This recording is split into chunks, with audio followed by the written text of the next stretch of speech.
Hey folks, this is a walkthrough review comparison situation for what is now the I Am the Artist Tarot by Sakki Sakki, and Monica Cleo Sakki is the creator, and the what was originally called the Sakki Sakki Tarot. So this came out, this has been out or was out for a while, and it went out of print, I think, sort of early pandemic, potentially, time period. So it's been out of print for a couple years now. And the artist had no real intention of making another print run of it. But then started looking at it and started thinking about the work and thinking about things like NFTs and whatnot. And if you follow them on Instagram, you can sort of see in their website, you can see their journey with that. So they just spent a few years kind of reworking the deck and reissuing it as the I Am the Artist Tarot, and I pre-ordered that because I wanted to see the changes. So I really am a fan of this deck. There were some things about the initial print run that were kind of annoying for me. One is that it didn't come with a box, or you could get a box for it, but you had to put it together. It was kind of a thing. And so I just saved myself the money and didn't get the box, but it just sort of sits on the shelf open. Other than that, I really like the deck. Now, the book I got as part of the pre-order, I never got the original book, and I didn't realize it was signed. I haven't even looked at it yet. The book, I think, parts of this book had been previously published, Playing with Symbols, the essential companion book to the Sakki Sakki Tarot. So it's a kind of exploration of the deck, but I did get the guidebook this time. I think it just came with the pre-order, if I remember correctly. But again, guidebooks, I'm not always one who looks at them much, but I will likely look at it, especially because this deck is so unique. So what I thought I would do is kind of show you the two decks side by side. If you have the original Sakki Sakki Tarot, and you're curious about the new one, you can see what's different, what's the same. One of the major differences is that this one does come with a box, which I am here for. Stop being dumb, tripod. And I detected some minor changes otherwise. I do follow the creator on Instagram, and so I did get a little, preview just from watching their work. So there's a couple pull-out charts sort of about color and chakras. There's a little kind of sort of little white booky advertisement thingy. I didn't really look at this very closely either. There's a digital edition of the cards. There's some about the artist. So just, some good stuff to take a peek at. But you're all here to see the cards, and so let's look at them. So this deck, oh, come on. I really need a new setup. This tripod is making my life very cranky.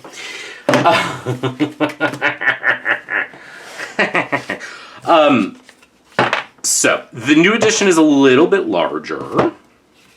You can see just sort of on the sides and just a little on the top. But yeah, I mean, it's significant. You can feel that it's larger. And then the backs are different. So this is the new back. This is the old back. It's similar artwork, but just a little different. Cardstock is similar. This one's a little bit thicker than the new one, but not by much.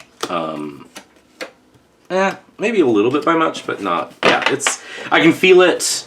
I don't know that you can even really see it in the thickness of the deck. Like it's slightly thinner. But again, in a weird way, it's sort of like if you like this one a lot, then you're sort of out of luck because it's out of print. But this one is not. This one is. I think she just finished sending out pre-orders because I got an email today saying your pre-order should be taken care of, and it was. I got it. It came in relatively quickly for international shipping. I can't remember where this one's coming from. I think Israel.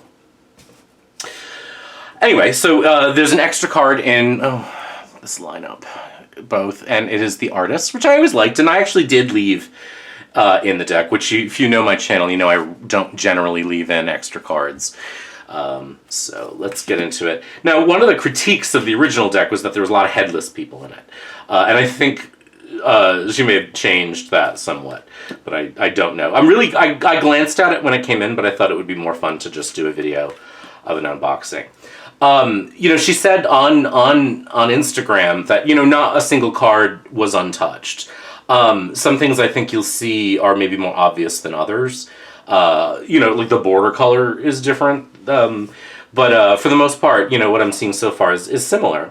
I always really liked the deck a lot, and I think that this edition of it, just by being slightly larger, allows the artwork to sing a little bit more. And it looks a little less cropped, a little less, not that I ever thought that this was sort of to anything. It feels a little more open here. So it's Rider-Waite-Smith inspired. All the cards do have astrological and other Golden Dawn associations on them, and that will delight some of you and will not matter to others of you. So the Hierophant has been changed to the Mentor. And I always say, I get why tarot creators do this. As a reader, I don't really need those changes. As much as we don't like the Hierophant for what it represents, that energy is alive and well and living in the world. And so sometimes we need to have cards that represent that. But it's fine. So, similar here. So some slight changes here, mostly that I see the 3D glasses on the face. Different sort of hair and makeup design there on Strength. Background for sure different too. Hermit looks relatively similar.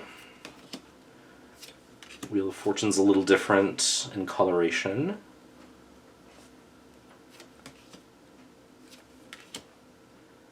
Justice is slightly different things, like the feet. You can see there's no feet there. There's this little kind of moment there that's not there. So there's small differences so far, which I think is also inevitable for creators when they do make a new edition of a deck, because, it's like having the chance to write a second draft. So again, there's some different flora down here. It's a little perspective, a little different, a little larger.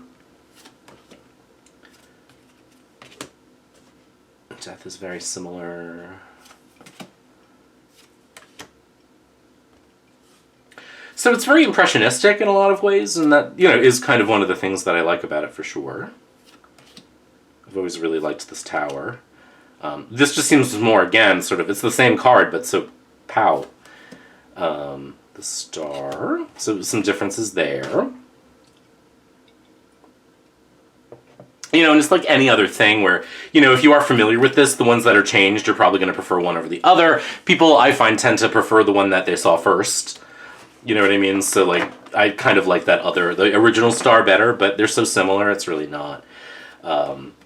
This has a very 90s cartoon quality to me. I mean this in the best possible way, because I was not a fan of it, but it reminds me artistically a little bit of Ren and Stimpy, which I say sort of more affectionately. I was not a Ren and Stimpy fan, but some of the animals, for example, have that quality here, and why shouldn't they?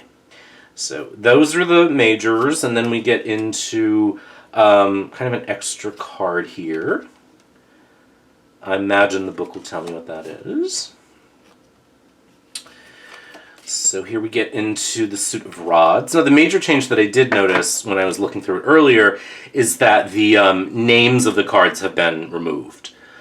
Which actually, I have to say, in reordering this deck, because I rarely reorder decks, having that there was really helpful. It obviously gives more space to the art, though.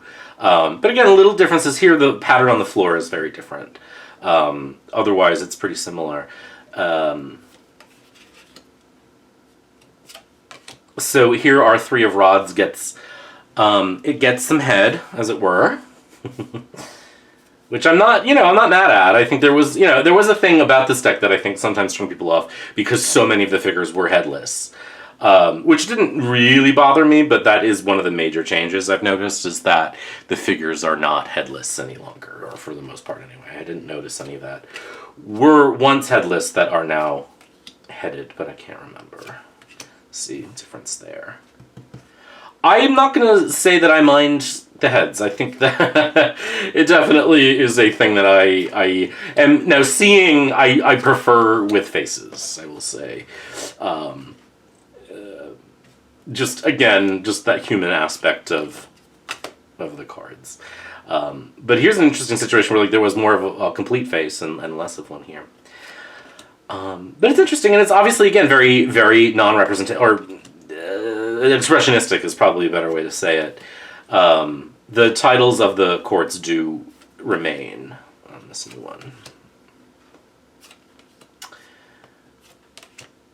So seems like it's not a major overhaul. So I feel like if you were like looking for this deck and you didn't get the original version of it, I think the new one actually does sort of offer maybe a more user-friendly experience in not being a bunch of headless people. You know, maybe more of a turn on for you, as it were. But I would imagine that this is the version I would reach for more frequently. But I do like the titles on the bottoms just because it's nice to be able to see it so quickly. You know, it's actually the astrological associations jump out a little bit more too, but I don't really use those, so it's not a big deal to me. So, but it feels the same. You know what I mean? It has the same essential feeling, quality, experience, and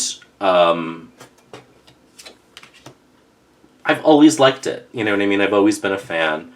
I definitely prefer this one to this one.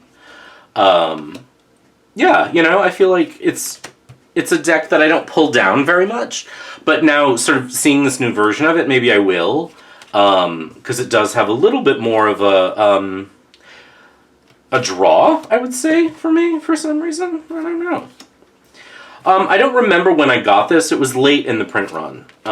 In fact, I gifted this to someone too, a copy of this, and I think it was one of the remaining copies. She sold out shortly thereafter, which happens with limited print runs. So I don't know what the print run is on this, and I don't know what it was on the previous one.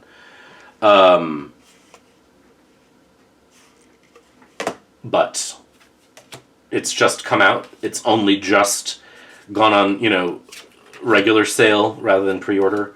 I think the pre-order was for people who were on her mailing list. And I had signed up for the mailing list because this was coming and I wanted to see the new version. See, this is kind of that Ren and Stimpy thing that I was talking about earlier. That artistic sort of animal choice. So yeah, for the most part, I think I can't recall yet having seen a formerly headless person that remains headless. I think all the heads have been retained from the original and have been added to the new one. This falls into that category of like handmade feeling art that I always really like. It feels modern, but not necessarily with fax machines and pagers, you know, so that it doesn't get dated quite so quickly as our world keeps evolving or devolving, depending on how you look at it. And so finally, in the suit of coins, this is another deck where I think the coins are called coins, but they depict pentacles throughout.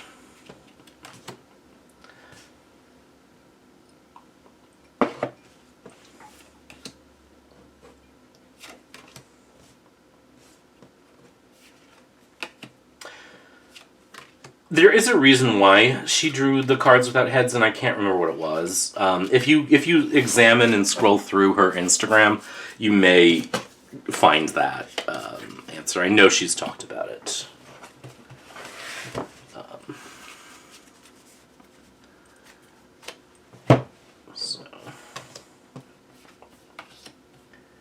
But I will again admit that I do prefer getting heads on this deck, as it were.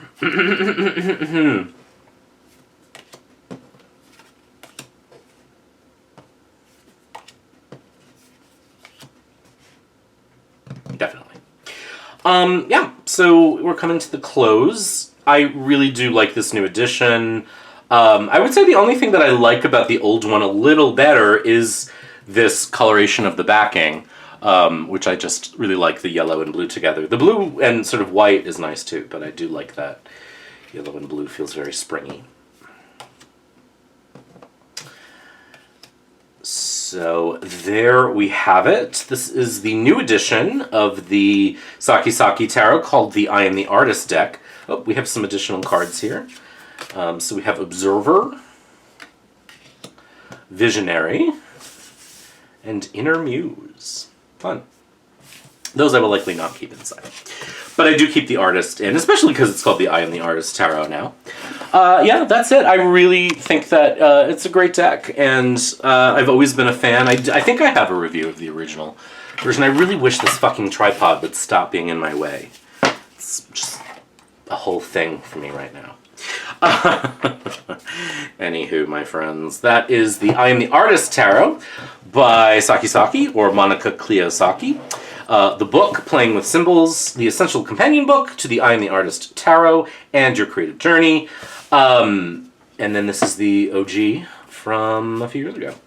Hope you enjoyed this. Again, I'll leave the artist's information below. Take care, be good, and we'll talk soon.